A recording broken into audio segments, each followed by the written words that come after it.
is there. She's very, very outgoing, enigmatic. You know, she's just a very personable people person. Okay. So her friend hooked her up in Boston with another Brazilian. There's apparently a lot of Brazilian people in Boston. Who the fuck knew that? And they hooked her up with this guy who to date or to work with? No, to work, Uber. but he rents out identities for you to use. Like he has all of that, and then she did that for a while, but she's like, every week I gotta pay this guy $250 to rent this identity. Right. And she's like, that's a lot of money for an Uber driver. You ain't making that much money unless you're really going all the time. Well, she said if you want to be going out and 14 hours a day. partying, like, she would that's work money. 14 hours a day. And anyway, what ends up happening is to be behind the wheel. she's a person who is very much a go-getter, and she's like, well, how the fuck did he start doing that?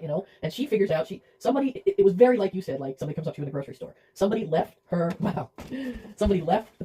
wallet in her car, and identity. She drove like 2.5 hours one way out of her way to get it back to this girl, and she thought, the girl would be like super grateful and nice about it, maybe even give her a little tip. And the girl was like, matter of fact, didn't even understand why she was at my, why you even here, why you at my house, probably. Didn't even offer her a tip, and that was her breaking point. She was done after that. And I can't remember who called her, and the lady wasn't nice to her, so she took a picture of her driver's license. Yeah. And then she went from people, and they're like, they called their chat the Mafia.